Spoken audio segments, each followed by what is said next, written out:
Welcome back to another episode of the Gifted Performance Podcast. If you haven't already, make sure to like the video and subscribe for future content. For more information about our one-on-one coaching and other training or nutrition options, visit giftedperformance.com.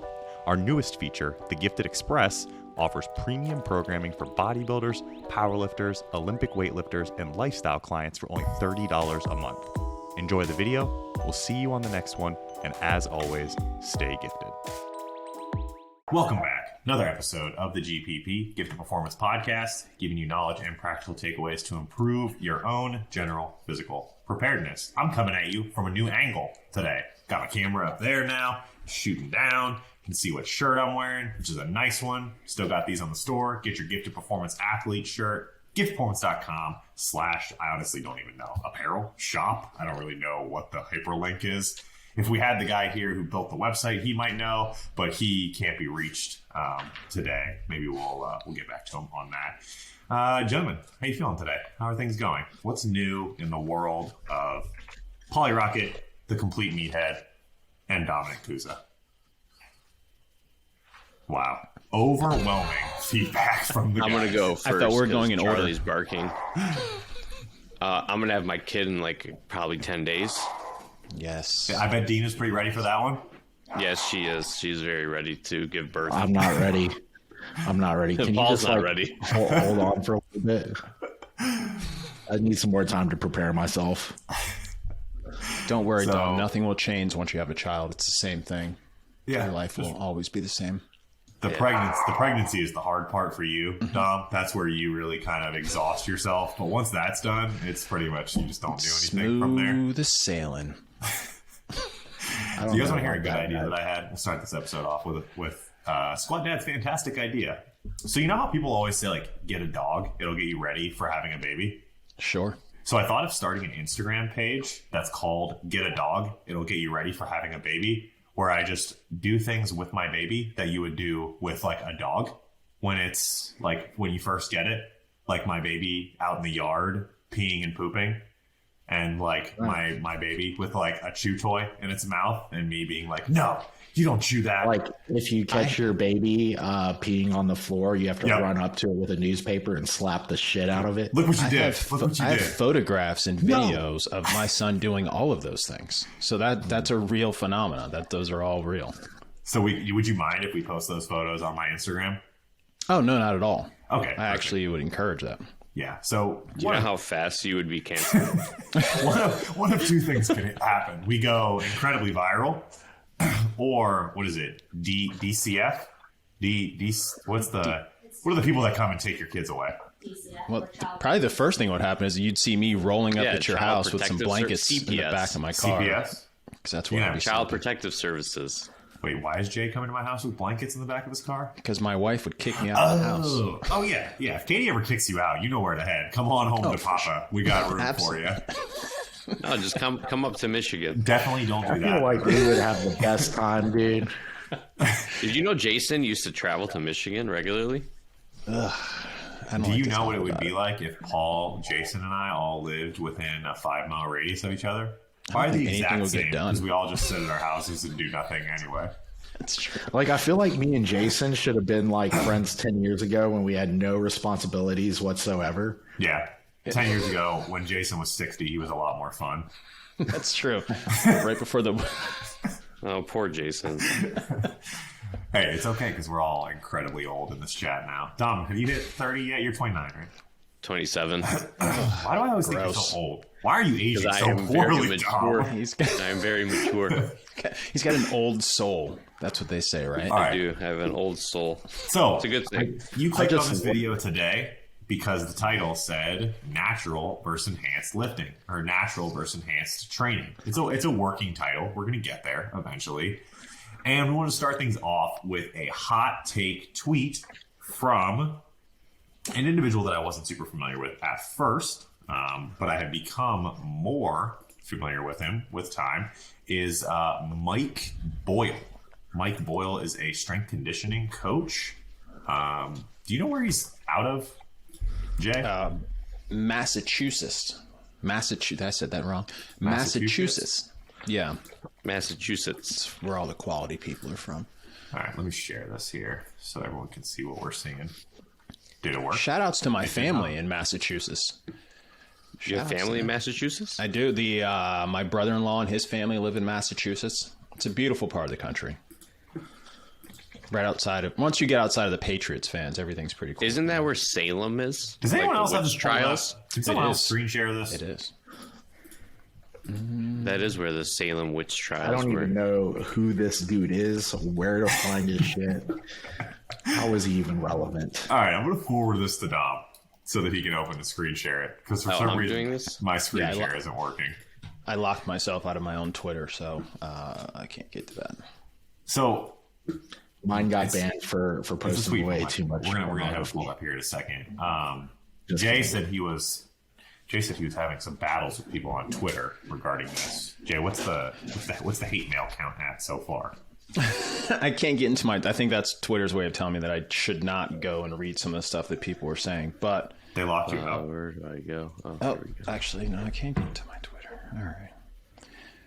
So people were, oh boy, where'd I go? Were not happy with my response to. Beautiful. Yeah. All right. Number one, the first thing that I love about this is he's got it under programming 101. Like when you're getting into programming, this is the thing that you should know, that you must know. And this is the 7th most important lesson right here. I mean, if it was actually solid advice, then it wouldn't be bad. If it was good advice, it wouldn't be bad advice. Yeah. There's a few of these. Write that down, guys. Write that down. Put that on like a motivational poster, cat hanging from a tree. If it wasn't bad advice, it would be good advice. Exactly, dude. All right. So Mr. Boyle here says, Programming 101, Lesson 7. If an acknowledged drug user, so someone who has admitted their drug use or their drug use is common knowledge, something like that, tells you to follow their program, don't do it. Don't do it. For years, we've confused drug use with good programming. Bodybuilders and powerlifters who use drugs probably don't know how to get a non-drug user strong.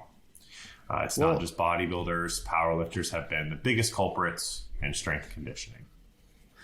Just don't acknowledge it. Don't admit it. I have a question. There you go. I have a question. When did bodybuilding have to do with being strong? Yeah. A famous man, Kai Green, once said, I'm not a, what did he even say? I'm not a weightlifter. I'm a bodybuilder. And then I don't know. I don't understand anything that guy says.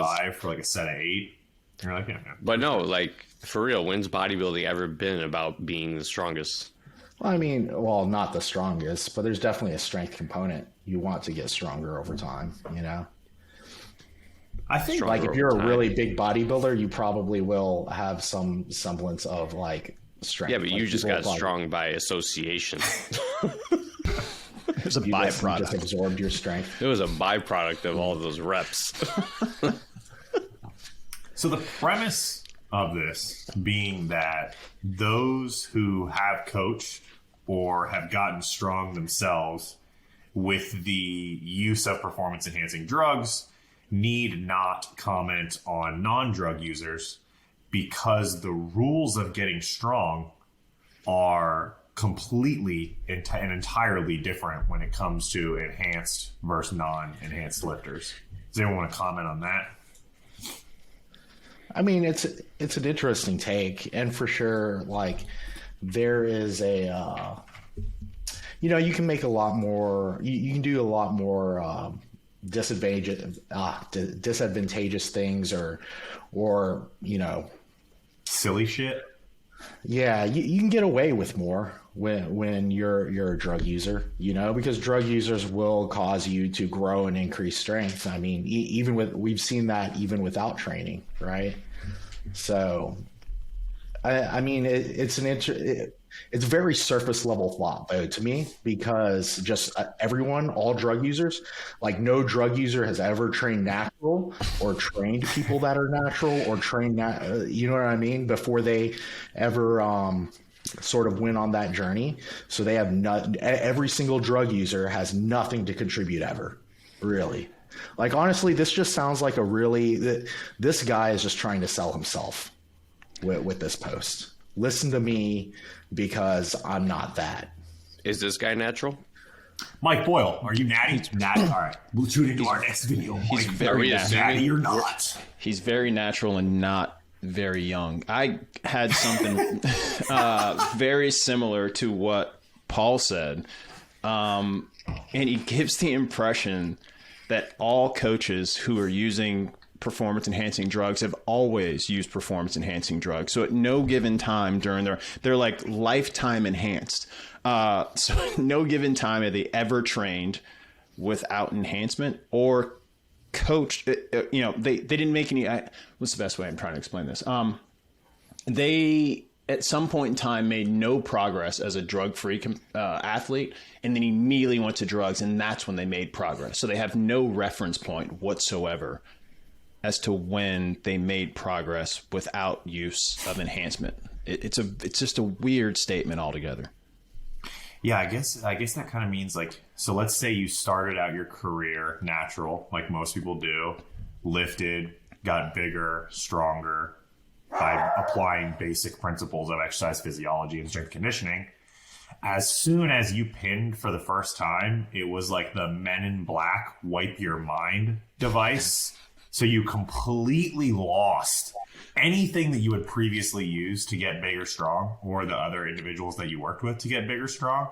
That first time that dreaded needle entered your body, you were just completely lost. You lost it all. So it's an interesting take there. Dude, have you read through these comments on this post? I'm sure they're not good. Well, it's like half and half. You got like the super daddy boys going like, oh yeah, cheers. Like, I learned this the hard way. Should have never listened to anybody. But then I have clients actually commenting on it. Who's in there? Is it Joey? Madison McMurray. Wow. She said, a good coach will be experienced with natural and enhanced athletes. Whether or not they're enhanced won't have an effect on their knowledge of training, nutrition, etc. A good coach is a good coach, period. That's basically what I said on the post on Twitter. As I said, a bad coach is a bad coach, full stop. Like there's no this whole deal where it's like, oh, if you're a natural coach, then you probably have more of a bearing as to how to get someone to make progress than if you are enhanced as a coach. Like that's just a weird way of. It's like saying, if you're a coach who wears red pants, you're a better coach than someone that doesn't wear red pants. It's just a weird statement to make. What's wrong with red pants? I love red pants. I got red pants on right now. I should put on some right now. My Taekwondo pants are red. So here's what I think he's getting at here.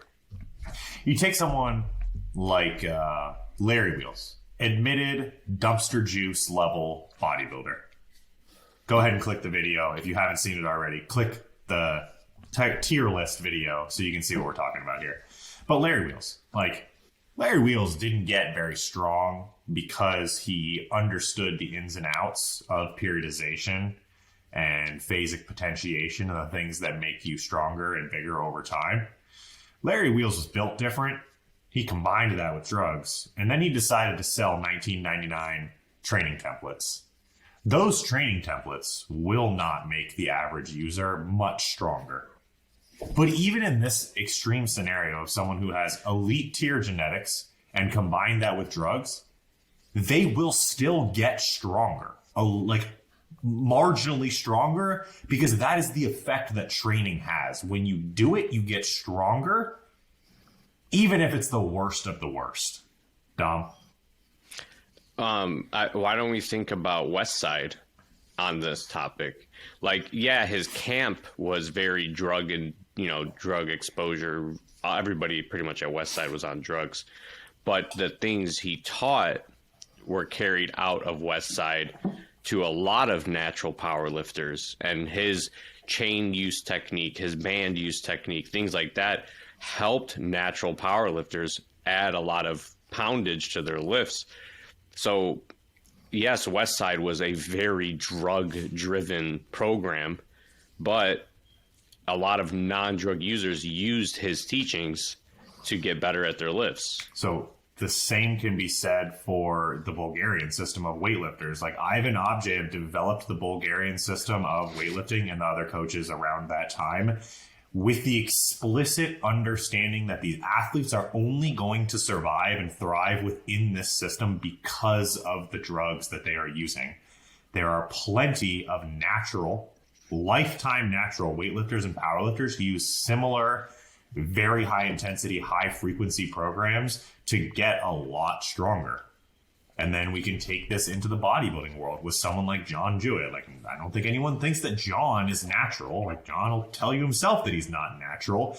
But are there natural athletes that are enrolled in his program using his teachings to get bigger and stronger? Like, yeah, of course there are. Yeah, I think the biggest thing, which you can't even argue, is what is the most important thing drugs provide somebody? It's recovery. A good coach should be able to program volume for that aspect of somebody not having that recovery aspect as a drug user would. Like, I think this is super surface level thought. It's kind of almost like embarrassing he actually thought like this. I think it's throwing like a giant blanket like over everyone, where it's like, yeah, you probably shouldn't just assume every like drug user selling a template on Instagram has something valuable to offer. But like, good coaching is good coaching. You're monitoring variables and you're adjusting programming based off of that, you know? Well, you can even look at coaching programs like CSCS. Like, it's not based off of drug users. It's based off of a natural athlete. They teach you how to program for a natural athlete. If I have a CSCS, but I use performance enhancing drugs, you shouldn't listen to me. It's like the rules don't change as much as people think between the two camps. It's not like because you're using performance enhancing drugs, all of a sudden all the rules change and you can just throw everything out the window and now programming becomes nothing. You just do whatever you want and you're going to get stronger. I guess there is some subtle truth there, but not as much as what people think. I think Mike Boyle, historically, especially as of late, has been trying to sort of poke jabs at other coaches who have very successful athletes who are enhanced.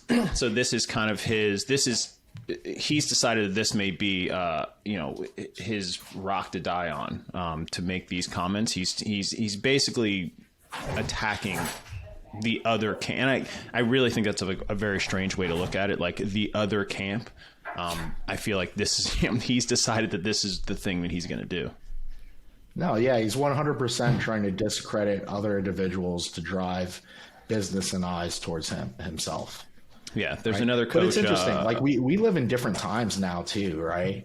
Where like there's a larger wealth of knowledge that's readily acceptable for people to kind of take in, and a lot more people are looking into the sciences. They're learning strength and conditioning and exercise physiology, and so there are a lot of enhanced individuals that have that knowledge base these days. You know, it's not so much. It's not maybe the landscape of enhanced coaching that Mike Boyle in 1959 grew up with. Yeah. Well, I mean, he's making shot. I guess he's a younger guy that I used to work with, Troy. Shout outs to Troy. He's sort of an up and coming strength and conditioning coach, and he brought that to my attention that Mike Boyle's taking shots at Charlie Francis, who was another coach. Who coaches, a lot of his clients or athletes are enhanced. So I think this is his way, Mike Boyle's way of trying to create these two camps.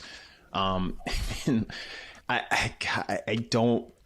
old, and I'm sure there's a bunch of stuff that, I might dig my heels on just because I am old. But I feel like this is a situation where someone's age is starting to show a little bit, because I don't know if he's really up on the times. The list of people that you probably don't want to take shots at, near the top is Charlie Francis. Like, when you look at like legends of the sport, like guys who have been correct about almost everything for decades, like, that's not the guy you pinpoint, but like, you know what? That guy's had it wrong this whole time.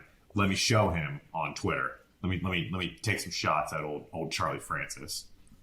Yeah. And I mean, I think Mike Boyle's done a lot of good. you'd be a little bit ignorant to just say that he doesn't know what he's talking about. He does know what he's talking about, and he's created a lot of champions, and a lot of people have done well under his tutelage, but this is just a very bad take.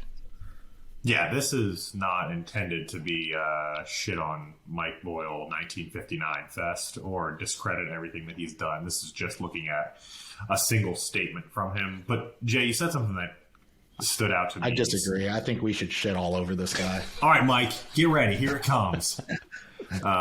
Jay, you said something where you said that the rules don't change. Like when you transition from being natural to enhanced or the other direction, the rules of the sport don't change. It's more so just an adaptation of the same game. It's a manipulation of that same game. So it's not so much like chess and checkers. Like, I don't know if that's a very good example. It's like the rules don't change, but the results change. That's the thing. Like how you get there doesn't really change. Where you end up does change by a lot.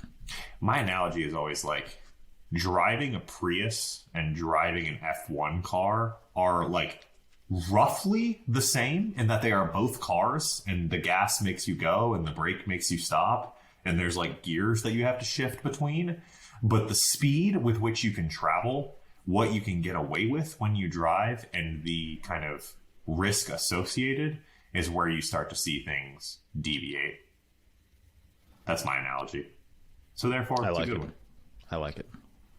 Paul, if you got something on your mind. It's cool that you say like the rules don't change much, because there are a lot of people with this opinion, and I even share this opinion, that when someone goes enhanced, they shouldn't immediately change everything about their training. They should roughly train exactly the same. Yeah. Right.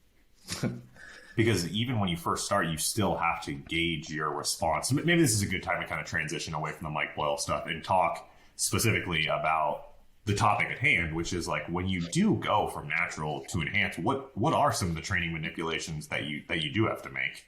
Or that you should train 7 days a week. 7 days a week, every set to failure. Because you can recover now. You know, you're enhanced. Unlimited recovery.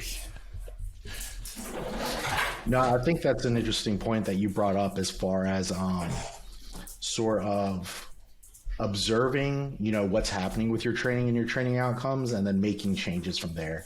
Instead of like, some people will just assume like, oh, my recovery is going to be better, I can handle way more volume, right? And they start throwing more at themselves. These are going to be the second easiest gains of your life. Like your first initial easy gains were when you were just a complete noob and you grew at an extremely fast rate anyway, or got stronger at an extremely fast rate. Like, let these also be some easy gains. Like, enjoy some easy gains when you can get them, and then increase the volume from there as needed. And you may even find, as an enhanced individual, at least from a hypertrophy perspective, that certain body parts may become more prominent or grow at a different rate just from that transition, right? Like we sort of see that in, it's often claimed that a lot of people will look at like delts and traps and things like that and be like, oh, there's no way this guy is natty. Look at how big his delts are. And although that's a really odd thing to sort of base that off of, and it's not necessarily true, like we do sort of see that with enhanced individuals, as some body parts tend to be a little more responsive. Here's a position that I've heard from, I don't want to get it wrong. I think it was Lane. If it wasn't Lane, sorry, Lane. Ugh. Just kidding. I don't get to say that. Never in my life. So he made the point of, drug users can probably actually get away with not only less like protein in the diet because of the increased, muscle protein synthesis response and protein sparing, nitrogen sparing, and all that kind of good stuff, but they can also probably get away with less training as well, because they will get an amplified response for each unit of training. Was that something that you would agree with, disagree with, comments, concerns, just general? I would agree with that. I would agree with that. Like surface, like initially, yes, like, and that's a fine thing. Like you can get more out of less, right? But you can also take advantage of more, right? You can also get more out of more. Yeah, I know, right? And at some point, if you want to be the best bodybuilder or get the best adaptations that you can, like you're gonna want to expose that capability. Um,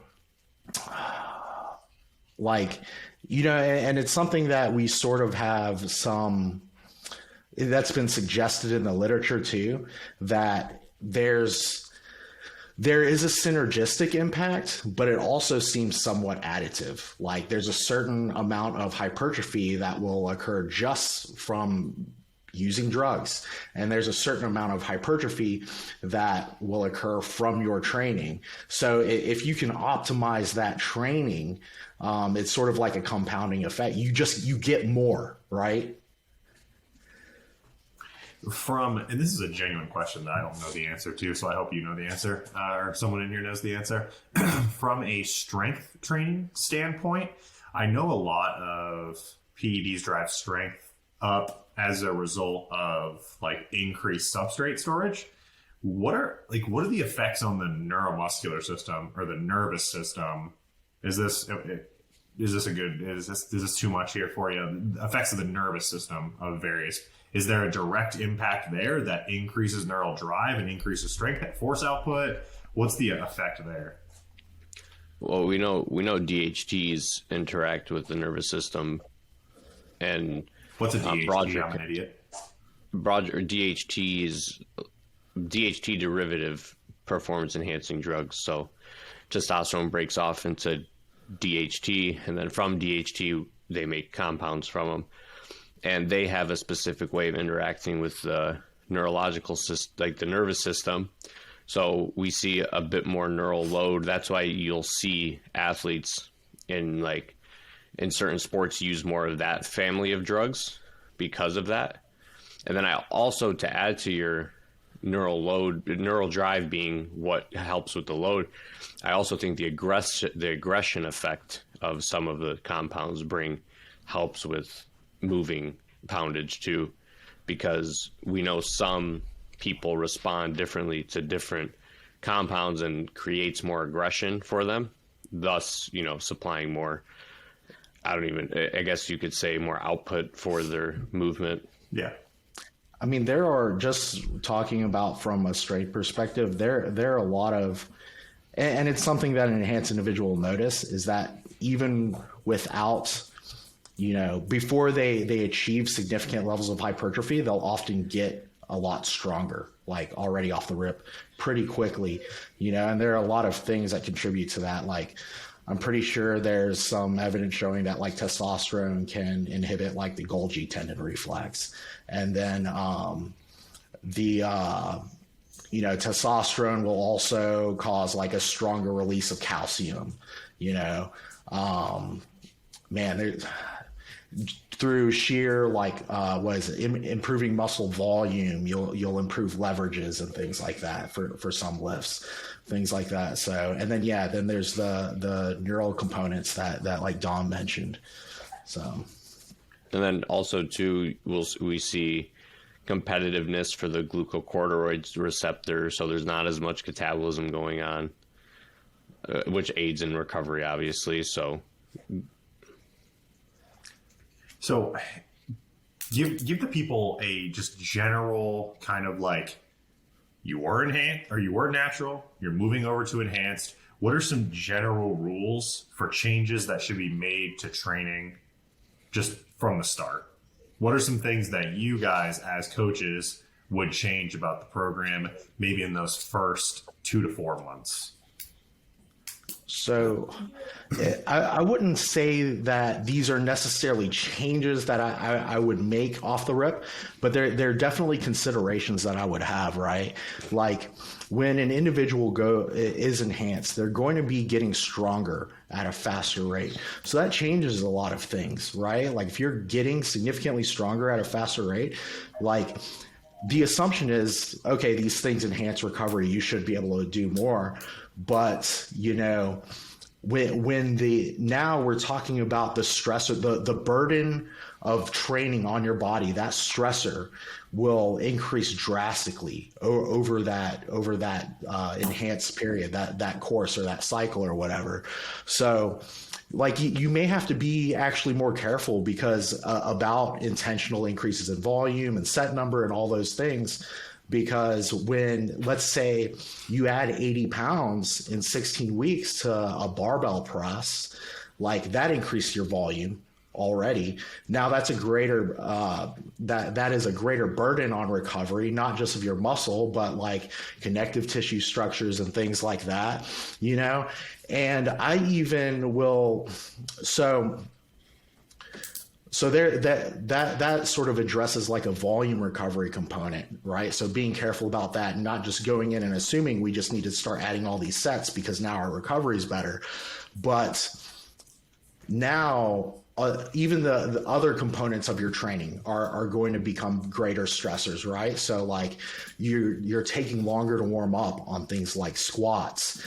You go from using 60-pound dumbbells to like 110-pound dumbbells. So like over that 16-week period, you're now carrying those across the gym and you're having to get them up into position. So that causes more fatigue. It requires more warm-up time. So sometimes with individuals, like, and it's less of a problem with newer individuals, but more of a problem with very experienced individuals, right? Like if somebody has like a 600-pound, 600 or 700-pound squat, like I'm probably not going to want them to squat on cycle because we're just blowing a whole lot of time and a whole lot of fatigue, you know, systemic fatigue, the time it takes to warm up, the number of warm up sets. And, you know, by the time they're done with 3 to 5 sets of squats or something like that, they're just like, dude, I'm ready to go home. I still have stiff leg deadlifts. I still have lunges to do, some leg extensions, you know? So a lot of times as people sort of progress through that, we start using more machines when they're on cycle, you know, things that are easier to get through, easier to warm up with, just in general, less fatiguing physically, but also psychologically.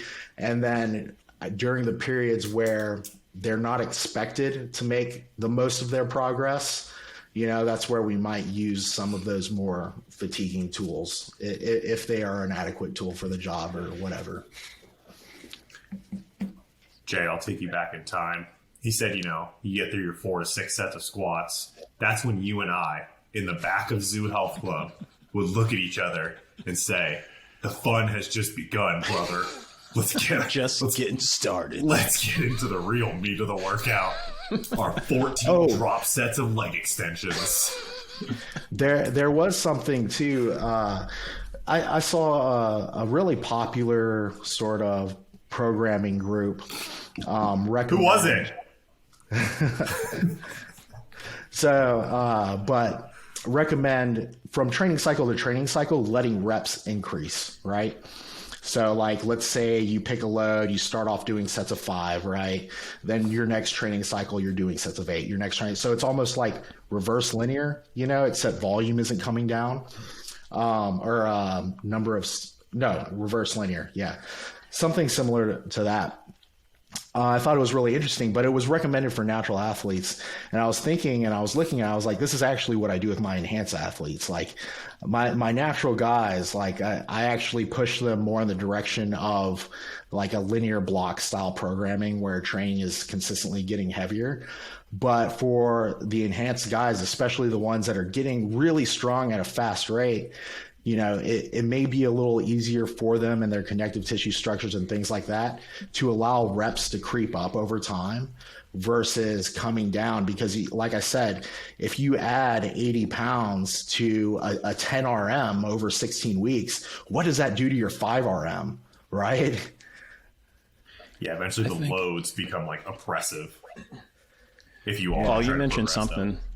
You mentioned something that I think when you were saying it, it made a lot of sense to me, because it's like, even when I work with a really strong natural lifter, I'll basically handle it the same way that you mentioned for an enhanced lifter. Like I'm not trying, like if they're really strong, especially as a bodybuilder, like I might not have them squat. Like if you're a really strong squatter, at that point, it just doesn't make any sense anymore. Because like you said, it takes a ton of time to warm up. And then thinking about joint structures, if you're dieting for a show, you really like you tend to not have as much like sort of cushion to allow that to be safe.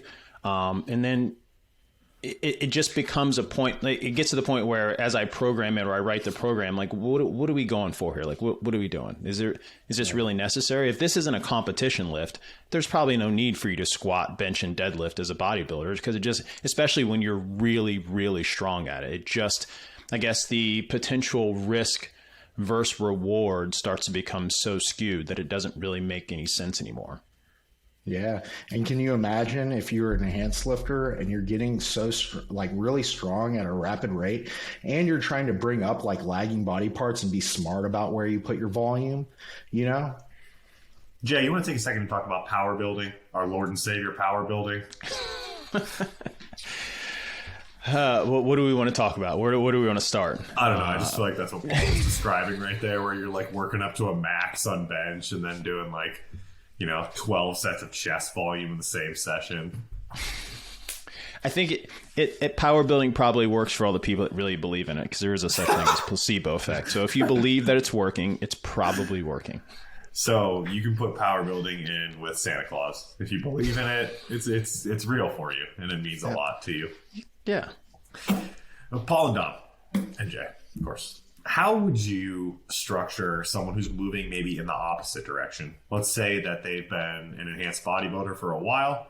They realize that their career is over, or at a point where they no longer want to compete in bodybuilding anymore, and they are now transitioning over to a above the influence, drug-free lifestyle. What changes to training might you make? Just stop doing it. Yeah, just why even bothering? You know how disappointing it's going to be? Oh, I know. Prepare yourself for disappointment. Well, to add to the enhanced, I think one thing you could do, what I like to do, is probably introduce the more frequent stuff. That's one thing that I like to do, is like if they need, like I think you can increase specificity more when somebody becomes enhanced, like more volume for their back or something like that throughout the week. Through an increase in frequency. So like going from maybe like 2 times a week to 3 times a week, or 3 to 4 times a week. Yeah, even if it's just a movement. Like I think it just, because of the aided recovery, it's not like a huge increase in volume, but it's a good increase in exposure. That's how I look at it. Yeah, because all the back to being miserable. Back to being miserable. But I was gonna say, like, all the frequency literature is obviously on natural lifters, and from what Paul has found in that research that he showed me, it's kind of marginal difference going from 2 times a week, maybe up to like 3 times a week or 4 times a week of frequency. But if you have something in there that can possibly increase your recovery capacity, allow you to do more volume over time, possibly there's an increase in hypertrophy over time due to an increase in frequency? Well, I think it's a natural progression, right? Like, to an extent, these compounds should allow you to handle more volume than without, right? And I've actually changed my position to where I now allow volume to dictate frequency, right? Because there's only a certain number of sets that you're going to be able to do in any one day, and take advantage of that work, before additional sets become ultimately diminishing returns, right? So at some point, maybe after somewhere, and it's generally sort of agreed right now that the sort of optimal session volume for an individual muscle is probably somewhere around 5 to 8 sets. So once you get beyond that point, if you're already doing sort of that maximal amount of volume within a session, and you're going to add more volume, the natural progression there is, hey, let's try to add that to a 3rd day, right? I don't know. I saw a bikini girl post something where she was doing 24 sets of quads in a single workout. So, dude, I know somebody that does 10 sets of 10 for hack squats. I was just about to make that comment. Is like, when I think about the really good drug-free bodybuilders, they do things that look like what enhanced lifters do. Like Doug Miller, who's arguably probably, I mean, I guess there are some drug-free guys that are pretty on his level right now. Like Doug Miller was known for doing like German volume training. Like he's like, I'm going to do 10 sets of 10 on the deadlift. And he would just knock those out. And it was like, I couldn't survive that. Most drug-free competitors couldn't survive that.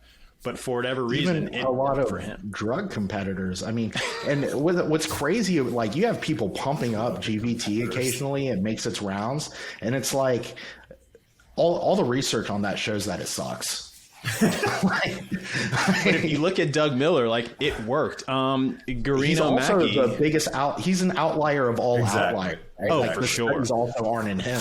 He wasn't in that study. Actually, all the participants in the study were Doug Miller clones. They just cloned Doug Miller a bunch. And like, we sampled 1,000 Doug Millers. But even like Garino Mackie, I watch, because he has a pro card as a drug-free competitor. And I look at his training, I'm like, who could survive through that? Like, who would do that much volume? But it's almost like genetics have decided that these outliers can kind of get away with some things that even enhanced people may not be able to get away with. And I always come back to think, like, if folks like Doug Miller optimized their training, would it even matter? Would the outcome change that much? Dude, this guy's natural. Yes. Yeah. It's like What? There's levels. There's levels to this, Dom. Yeah.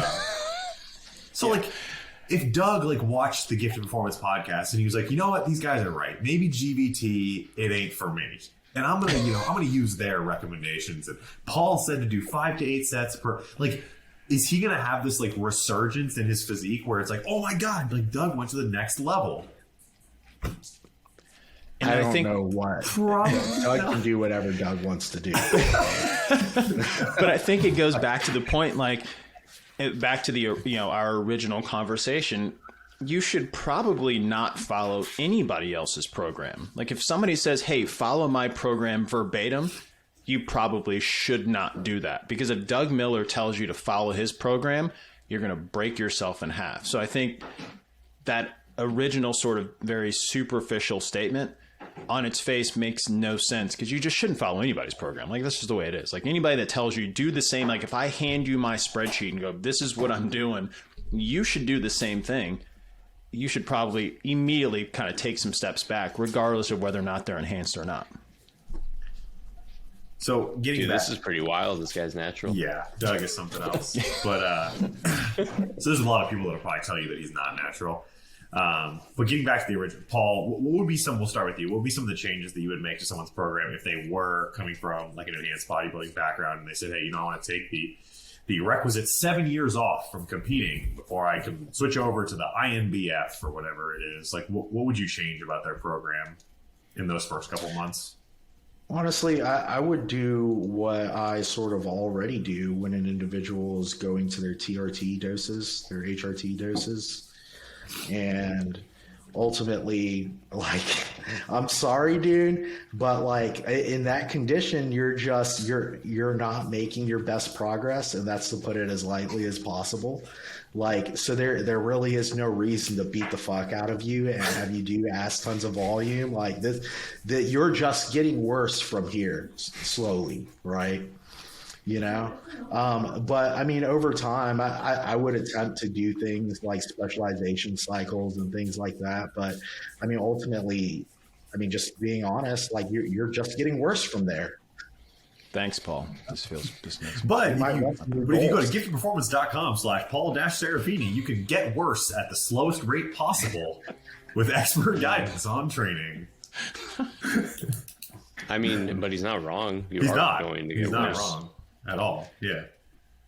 Going from super physiological back down to physiological is not something that acts in your benefit.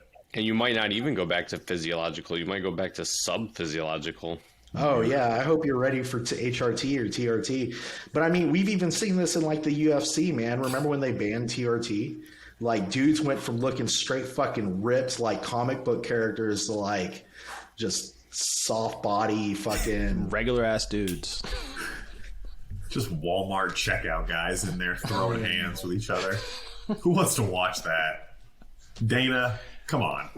Ease up on those PED restrictions a little bit and make it fun. What would the WWE do?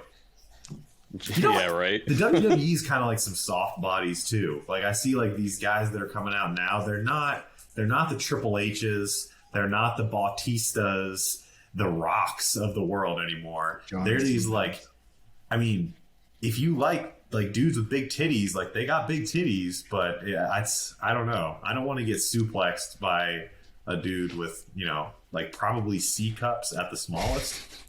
Just potato humans running at each other. What other changes might you guys make? Is that pretty much it? Kind of like it starts as it would with any other client. You kind of bring them in, assess the baseline, see how they respond, and manipulate the variables from there. I kind of think that like would be your only way of direction. Yeah. Yeah, I kind of see it like towards the tail end of a competition prep with a drug-free athlete. When they're really lean, you're kind of just trying to hold the line. And I assume that would be the same thing with someone that's, you know, going from PEDs to not, or enhanced to not. This always seems like such a weird term, enhanced. But I'll use it. But going from enhanced to not, it just seems like you're just like, let's just hold the line. But when we can't, we just, you know, just try to claw to whatever progress you were previously making and just understand that it's all going to go away pretty soon.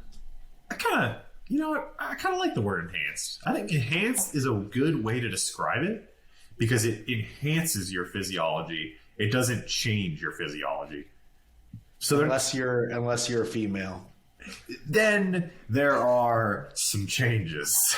Or what if you have like really, really bad genetics? Are there? I mean, I assume there has to be people that don't get as much of a response. I'm sure those are the people that have probably. I mean, I remember back in the day, I remember getting to this long conversation via DMs on Instagram with one of these guys that ran one of the at the time popular bodybuilding sites, and he swore that I was not drug free, and I was like, listen, man.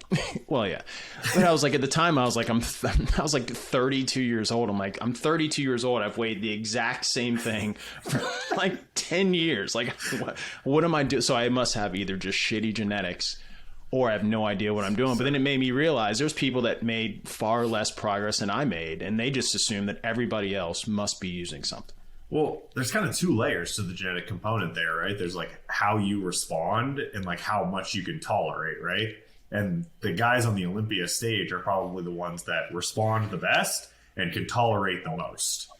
That's kind of the way I look at it. I mean, maybe it depends. I bet it's all over the place. I bet there are guys on the O stage that just respond really well and don't even tolerate that much, nor do they need, you know?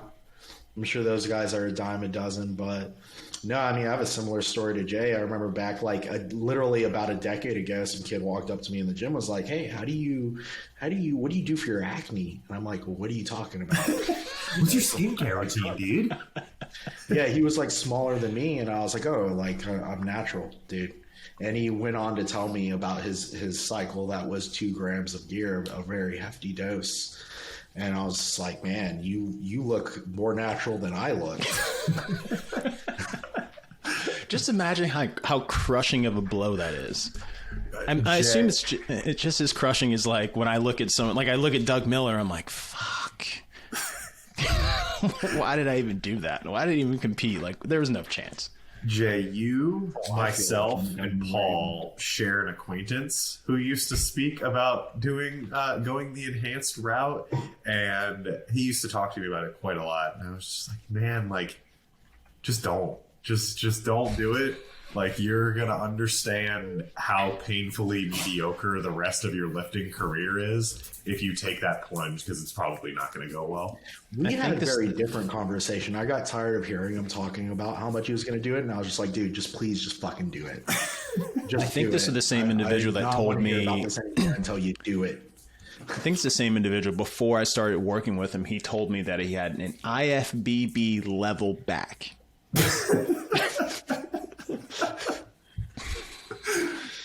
Wow. Same individual told me that Olympic weightlifting would not improve the size of my calves. I think it was the last thing he ever said to me was the snatch and the clean and jerk won't make your calves any bigger. Really? Wow. All right, gents, we kind of came full circle there. We started off with Mike Boyle. Mike, we love you. We will 100% tag you here, and we are open to any dialogue, debate, conversation that you'd like to have with us. I don't know him. On the topic. Well, you're gonna. We are not sitting here and bashing someone without giving them a chance to respond. So if you do want to respond, come on through. We would love to have you on the Gifted podcast. Paul has a module in the Enhancing Responsibly course, which is currently open for pre-registration. The link can be found right down there. Get your $4.99 pre-registration today. That gets you over $800 worth of value, gets you access to all 10 modules, as well as add-on modules from there. But Paul has a module within the add-ons that is about training for the enhanced individual. Paul, do you want to give a brief synopsis of that to wrap us up here? I mean, ultimately, it's just going to be a module and just sort of getting into the differences and expectations that you might run across going from natural to enhanced, and the considerations that you want, just getting a little deeper into the considerations you might want to have, and maybe having a more practical look at that within the module. Sweet. I'm looking forward to it. I've already pre-registered. Jay, did you pre-register? Absolutely. My wife approved that payment a few weeks ago.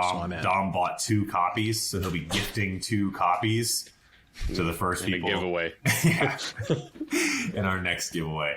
That's going to wrap us up for the day. Actually, Dom, Jay, I never give you guys a chance for any closing words, and I feel bad about that. Do you have any closing words? Every Monday, what should the people be listening to? To my podcast. Come on down. Corner. Sit in the corner with Kuza. Jay? I recorded my episode today. It was a good one. What's it about? Toxic positivity. Ooh, I like that. People hyping each other up. People commenting bullshit on people's pictures and making them delusional. I like it. Jay, closing words for the people? Stay tuned for me to use social media in the near future. More than once? More than 4 times in a year, unlike last year. Dude, underneath that handsome face of Jay's is his Instagram tag that he is now going to use, I guess. Yeah. So throw the man a follow and view some of that content that he's got coming your way. For me, I got nothing. I got like fucking 30 responses to this top 5 Pop-Tarts thing. I gotta go record those and respond to them right now because some people are saying some hectic shit over there. So I'm gonna rush on out of here. Thank you for watching. Thank you for your like, your comment, your subscribe, all that good stuff. We love you for that. In the meantime, in between times, and as always, stay gifted, my friends. Bye. Cut.